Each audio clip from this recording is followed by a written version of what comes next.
നമസ്കാരം, ഞാൻ Shanida. Chemmanur international jewellers Kaumudi ഹെഡ്ലൈൻസിലേക്ക് സ്വാഗതം. Presented by Baba easy English. വാഗ്ദാനവും സഹായവും. ഫുട്ബോൾ താരം CK വിനീതിന് സർക്കാർ ജോലിയും PU ചിത്രയ്ക്ക് ധനസഹായവും നൽകാൻ മന്ത്രിസഭാ തീരുമാനം.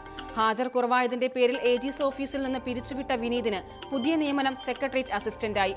PU ചിത്രയ്ക്ക് പരിശീലന സഹായമായി മാസം 10,000 രൂപ നൽകാനും മന്ത്രിസഭാ യോഗത്തിൽ ധാരണ.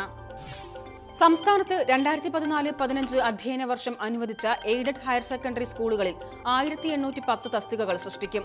അധ്യാപക തസ്തികകൾക്ക് പുറമെ പുതിയതായി ലാബ് അസിസ്റ്റന്റ് തസ്തികകളും. ദിവസവേതനത്തിൽ ജോലി ചെയ്യുന്ന അധ്യാപകരെ സ്ഥിരം ഒഴിവിലേക്ക് പരിഗണിക്കുമ്പോൾ പ്രായപരിധിയിൽ ഇളവ് നൽകാനും മന്ത്രിസഭാ യോഗത്തിൽ ധാരണ. ഹൈക്കോടതി സിംഗിൾ ജഡ്ജിയുടെ സാമ്പത്തിക അധികാര പരിധി 1 ലക്ഷം രൂപയിൽ നിന്ന് 40 ലക്ഷമായി ഉയർത്താൻ കേരള ഹൈക്കോടതി നിയമത്തിൽ ഭേദഗതി വരുത്തും. പൊതുഭരണത്തിന് കീഴിൽ സൈനിക ക്ഷേമത്തിനായി പുതിയ വകുപ്പ് രൂപീകരിക്കും.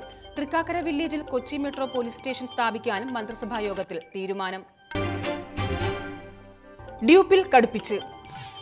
യുവനടിയോട് ലൈംഗിക ചുവയോടെ സംസാരിച്ചെന്ന കേസിൽ ആരോപണ വിധേയർക്ക് ജാമ്യം നൽകരുതെന്ന് പോലീസ്.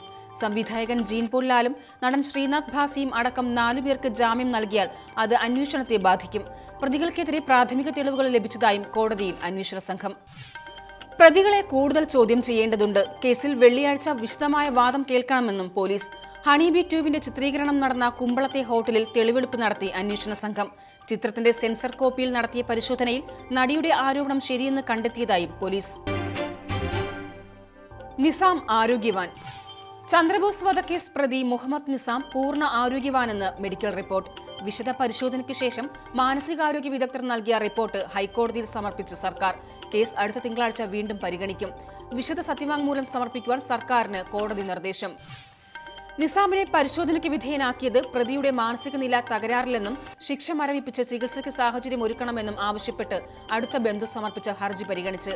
അതേസമയം ഹർജിക്ക് മെഡിക്കൽ രേഖകളുടെ പിൻബലമില്ലെന്നും നിസാം അഭിനയിക്കുകയാണെന്നും കോടതിയിൽ സംസ്ഥാന സർക്കാർ. പഴുതടച്ച് അന്വേഷണം. നടി ആക്രമിക്കപ്പെട്ട കേസിൽ അന്വേഷണം ശക്തമാക്കി പോലീസ്. സിനിമാ മേഖലയിലെ പ്രമുഖരെ ചോദ്യം ചെയ്തതിന് പിന്നാലെ ദിലീപിന്റെ ബന്ധുക്കളുടെ മൊഴിയെടുത്ത് അന്വേഷണ സംഘം. മുൻ ഭാര്യ മഞ്ജു വാര്യരുടെ സഹോദരൻ മധു വാര്യരെ ആലുവ പോലീസ് ക്ലബ്ബിൽ വിളിച്ചുവരുത്തി ശേഖരിച്ചത് നടിയുമായുള്ള താരത്തിന്റെ ശത്രുത സംബന്ധിച്ചും സാമ്പത്തിക ഇടപാടുകളെക്കുറിച്ചും. അതേസമയം പൾസർ സുനിയെ അറിയില്ലെന്ന ദിലീപിന്റെ വാദം പൊളിക്കാനൊരുങ്ങി പോലീസ്. പൾസറുമായുള്ള താരത്തിന്റെ ബന്ധത്തിന് സ്ഥിരീകരണം നൽകുന്ന മൊഴികൾ ഇന്നലെ അപ്പുണിയിൽ നിന്ന് ലഭിച്ചതായി വിവരം. ഇയാളെ വീണ്ടും ചോദ്യം ചെയ്യാനും പോലീസ് തലത്തിൽ ആലോചന. മൊഴികളിലെ സ്ഥിരീകരണത്തിനായി കാവ്യ മാധവനെയും വിളിച്ചു വരുത്തിയേക്കും. അതേസമയം കാക്കനാട് ജയിലിൽ തടവിൽ കഴിയവെ മൊബൈൽ ഉപയോഗിച്ച കേസിൽ പൾസർ സുനിയുടെ റിമാൻഡ് കാലാവധി 14 ദിവസത്തേക്ക് കൂടി നീട്ടി കോടതി. കേസിലെ ജാമ്യാപേക്ഷയിൽ കാക്കനാട് മജിസ്ട്രേറ്റ് കോടതി നാളെ വാദം കേൾക്കും. സംഭവത്തിൽ ആരൊക്കെ വലപൊട്ടിക്കുമെന്ന് കാണട്ടെയെന്ന് പൾസറിന്റെ പ്രതികരണം. Chemmanur international jewellers Kaumudi headlines സമാപിക്കുന്നു. Presented by Baba easy English. അടുത്ത ഹെഡ്ലൈൻസ് 1 മണിക്കൂറിന് ശേഷം. നമസ്കാരം.